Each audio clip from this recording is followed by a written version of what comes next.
సుమన్ టీవీలో మీ personal and business promotions కోసం కింది నెంబర్ కి కాంటాక్ట్ చేయండి. హాయ్ హలో నమస్తే, వెల్కమ్ టు సుమన్ టీవీ.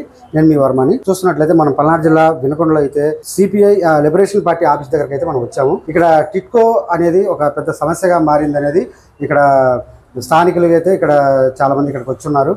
వాళ్ళ మాటలో వివరాలు విందాము. హాయ్ సార్, నమస్తే. నమస్తే. మీ పేరు సార్? తోట ఆంజనేయులు, ఆల్ ఇండియా కిసాన్ మహాసభ రాష్ట్ర అధ్యక్షులు. మిత్రులారా, ఈ రోజు ప్రధానంగా ఈ టిట్కో సంబంధించిన లబ్ధిదారుల సమావేశాన్ని ఇక్కడ ఏర్పాటు చేయడం జరిగింది. ఈ టిట్కో ఇల్లు అనేది గత జగన్మోహన్ రెడ్డి ప్రభుత్వం కంటే కూడా అంతకుముందు తెలుగుదేశం ప్రభుత్వంలో రాష్ట్ర వ్యాప్తంగా పెద్ద ఎత్తున వేల కోట్ల రూపాయలు ప్రజల ధనాన్ని తీసుకొచ్చేసి ఈ పేద మధ్యతరగతి ప్రజలు ఎవరైతే ఉన్నారో వారికి అన్ని ఇల్లు లేనటువంటి వాళ్ళు ఎవరు కూడా ఉండగొట్టడానికి వీల్లేదని అందరికీ ఇల్లు ఇస్తామని చెప్పేసి ఈ పథకాన్ని తీసుకొచ్చారు చంద్రబాబు నాయుడు గారు. తీసుకొచ్చిన తర్వాత ప్రవేశపెట్టిన తర్వాత కొంత పనులు జరిగిన తర్వాత ప్రభుత్వం మారింది. అయితే ఇవాళ ప్రభుత్వం మారిన తర్వాత ఇది చంద్రబాబు నాయుడు గారు ప్రవేశపెట్టినటువంటి పథకం కాబట్టి మాకు సంబంధం లేదని చెప్పేసి మరలా కొన్ని కోట్ల రూపాయలు ఖర్చు పెట్టి వినుకొండ పట్టణానికి 7 కిలోమీటర్ల దూరంలో జాలపాలెంలో అక్కడ కొన్ని కోట్ల రూపాయలు ఖర్చు పెట్టి అక్కడ మళ్ళీ ఇల్లు ప్రారంభించడం జరిగింది. అక్కడ ఆ ఇల్లు వాళ్ళ ప్రారంభం కాలేదు. ఇక్కడ ఈ టిట్కో ఇల్లు పూర్తి కాలేదు. ఈ ప్రజల డబ్బులు ఈ విధంగా రాజకీయ ప్రయోజనాల కోసం, వాళ్ళ రాజకీయ లబ్ధి కోసం కోట్ల రూపాయల ప్రజాధనాన్ని దుర్వినియోగం చేస్తున్నటువంటి పరిస్థితి ఉంది. ఓవైపున ఈ టిట్కో ఇల్లు కట్టిన వాళ్ళు సింగిల్ బెడ్రూమ్ కి 500 రూపాయలు, డబుల్ బెడ్రూమ్ కి 50,000 రూపాయల నుంచి 75,000 దాకా కట్టి ఇవాళ 10 సంవత్సరాల నుంచి ఎదురు చూస్తున్నారు. మాకు ఎప్పుడు ఇల్లు ఇస్తారని. వినుకొండ పట్టణం గతం కంటే కూడా విస్తరించింది. అనేక మంది గ్రామాల నుంచి పట్టణాలకు వచ్చారు.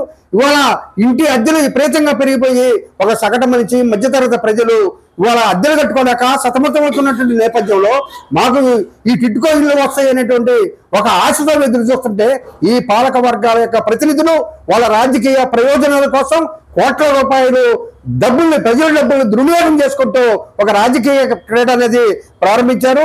మేము ఈ టిట్కో ఇల్లు యొక్క లబ్ధిదారు యొక్క ఆవేదన చూసి సిపిఐఎంఎల్ లిబరేషన్ పార్టీ వాళ్ళ మొత్తాన్ని కూడా పిలిపించి మాట్లాడి మేము ఈ రాష్ట్ర ప్రభుత్వానికి, వినుకొండలో ఉన్నటువంటి మున్సిపల్ కమిషనర్ గారికి, ఎమ్మెల్యే గారికి మేము చెప్పేది ఒకటే, జనవరి నెల సంక్రాంతి సందర్భంగా సంక్రాంతి కాలం టిట్కో ఇల్లు పూర్తి చేసి లబ్ధిదారులకి మీరు అప్పచెప్తారా, లేదంటే మేము వెళ్ళి ప్రారంభం చేసుకోవాల్సిన పరిస్థితి వచ్చింది.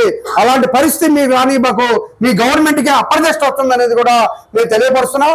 ఇప్పటికైనా సరే టిట్కో ఇల్లు యొక్క పేద ప్రజల, మధ్యతరగతి ప్రజల యొక్క ఆవేదనని, వాళ్ళ యొక్క ఆందోళనని అర్థం చేసుకొని టిట్కో ఇల్లు ఎమ్మెల్యే డబ్బు కట్టినటువంటి వాళ్ళకి, అర్హత కలిగినటువంటి వాళ్ళందరికీ కూడా కేటాయించాలని మేము డిమాండ్ చేస్తున్నాం.